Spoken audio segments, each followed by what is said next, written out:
শ্রদ্ধেয় খ্রিস্ট ভক্তগণ, আজকে আমরা পূর্ণ বৃহস্পতিবারে প্রভু যিশুর শেষ ভোজ স্মরণে এই পবিত্র খ্রিস্ট জায়গায় মিলিত হয়েছি। এবং এই অনুষ্ঠানের মধ্য দিয়ে আমরা পবিত্র দিবস ত্রয়ে প্রবেশ করছি। পবিত্র দিবস ত্রয় অর্থাৎ পূর্ণ বৃহস্পতিবার, পূর্ণ শুক্রবার এবং পূর্ণ শনিবার নিস্তের জাগরণের অনুষ্ঠান। এই তিনটি দিন অত্যন্ত গুরুত্বপূর্ণ আমাদের জন্যে, কারণ তিনটি দিনে যিশুর যে কাজ, যিশুর যে জীবনের দৃষ্টান্ত, শেষ ঘটনা, সেগুলো আমাদের খ্রিস্টীয় জীবনকে অনেক অনেক বেশি প্রভাবিত করে। তো আজকে যে পূর্ণ বৃহস্পতিবারে প্রভু যিশুর শেষ ভোজের অনুষ্ঠান, সেখানে আমরা কয়েকটি বিষয় ধ্যান করি। প্রথম বিষয়টি আমরা ধ্যান করি পুরাতন নিয়ম থেকে, যাত্রা পুস্তক থেকে, যে কিভাবে ঈশ্বর সেই মিশরের দাসত্ব থেকে ইসরায়েল জাতির মানুষকে পরিত্রাণের জন্য নিস্তার পর্ব পালনের নির্দেশ দিয়েছিলেন। কিভাবে তারা সেই মিশর থেকে চলে আসার আগে নিস্তার পর্ব পালন করেছেন, সেই নির্দেশ আমরা শুনেছি। এবং সেখানে বলা হয়েছে যেন তারা পশু বলি দেয় এবং তাদের ভোজ তারা দাঁড়িয়ে খায় এবং এইভাবে যেন প্রস্তুতি নেয় সেখান থেকে মুক্তির পথযাত্রা শুরু করার জন্যে। তাহলে নিস্তার পর্বর মধ্য দিয়ে শুরু হয় তাদের নিস্তার শোভাযাত্রা বা নিস্তারের দিকে যাত্রা বা পরিত্রাণের দিকে, প্রতিশ্রুত দেশের দিকে যাত্রা। তাহলে সেটারই ধারাবাহিকতায় আজকে আমরা শুনলাম দ্বিতীয় পাঠে সাধু পৌলের পত্র করিন্থীয়দের কাছে, সাধু পৌলের প্রথম পত্র থেকে 11 অধ্যায় 23 থেকে 26 পদে, যেখানে বলা হয়েছে যিশুর স্থাপিত নিস্তার ভোজ, প্রভু যিশুর স্থাপিত নিস্তার ভোজ। এবং নতুন নিয়মের মধ্যে যিশুর শেষ ভোজে যত কাহিনী আছে সেগুলোর সবচেয়ে প্রাচীনতম এই অনুষ্ঠান বর্ণনা পাই আমরা সাধু পৌলের পত্রে করিন্থীয়দের কাছে, তার প্রথম পত্রে, এই 11 অধ্যায় 23 থেকে 26 পদ, যেখানে যিশু, সাধু পৌল বলেছেন যে কিভাবে যিশু রুটি হাতে নিলেন, দ্রাক্ষারস নিলেন, পিতার কাছে উৎসর্গ করে বললেন, নাও খাও, নাও পান করো, আমার দেহ আমার রক্ত। এইভাবে দেখি যে তিনি একটি নতুন সন্ধি স্থাপন করেছেন, একটি নতুন ভোজের আয়োজন করেছেন। যে ভোজ শুধুমাত্র আমাদেরকে জাগতিক যাত্রায় সহায়তা করে না, শুধু ভৌগোলিক যাত্রায় আমাদের সহায়তা করে না, যে ভোজ আমাদেরকে প্রস্তুত করে অন্তরে পরিপুষ্ট হতে, অন্তরে শক্তিশালী হতে এবং অন্তরে নতুন হয়ে উঠতে। যে ভোজের মধ্য দিয়ে আমরা ঈশ্বরের সঙ্গে এক হয়ে যেতে পারি, যে ভোজের মধ্য দিয়ে আমরা যিশুর সঙ্গে এক হয়ে যেতে পারি। কারণ এই ভোজ যা যিশু প্রস্তুত করেন, সেখানে তিনি কোনো পশুর রক্ত নয়, সেখানে কোনো রুটি নয়। তাহলে সাধু পৌলের সেই বর্ণনা অনুযায়ী যিশুর স্থাপিত সেই ভোজ, সেটা কোনো পশুর রক্ত দিয়ে নয়, পশুর মাংস দিয়ে নয়, সেটা স্থাপিত হয়েছে যিশুর নিজেরই দেহ দ্বারা, নিজেরই রক্ত বিসর্জনের মধ্য দিয়ে। সেজন্য তিনি বলেছেন, নাও খাও, নাও পান করো, এ আমার দেহ আমার রক্ত।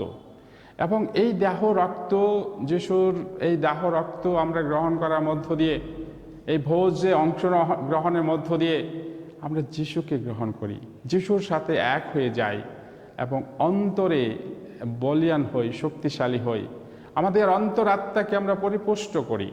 আর এইভাবে যেন আমরা একটা তীর্থযাত্রায় যাত্রা করার জন্যে শক্তি পাই। তাই প্রিয়জনেরা, প্রভুর স্থাপিত এই ভোজের যে একটা গভীর তাৎপর্য রয়েছে এবং যে গভীর অর্থ রয়েছে, সেটা যেন আমরা বুঝতে চেষ্টা করি।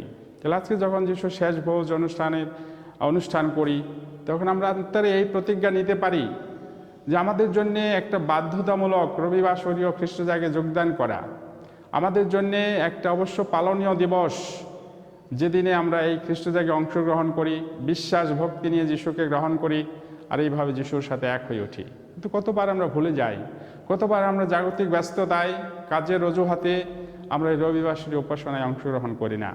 আর যখন সেইভাবে আমরা সেই পবিত্র খ্রিস্ট জায়গায় অংশগ্রহণ থেকে বিরত থাকি, তখন কিন্তু সত্যিকারভাবে যিশুর স্থাপিত এই মিলন ভোজে আমরা অংশ নিতে পারি না। যিশুকে গ্রহণ করা থেকে আমরা দূরে সরে যাই, অন্তরে দুর্বল হয়ে পড়ি, বিশ্বাসের জীবন শুকিয়ে যায়। তাই আজকে নতুন করে আমরা প্রতিজ্ঞা নিই যে এখন থেকে আমরা যিশুকে গ্রহণ করতে চাই নিয়মিত খ্রিস্টজাগে অংশগ্রহণ করার মধ্য দিয়ে। প্রিয়জনেরা, এই পূর্ণ বৃহস্পতিবারে আরেকটি খুব বাস্তব এবং খুবই আদর্শ একটা দৃষ্টান্ত হলো যিশুর আরেকটি কাজ, সেটা হলো যে তিনি এই শেষ ভোজে বসে শিষ্যদের পা ধুয়ে দিয়েছিলেন।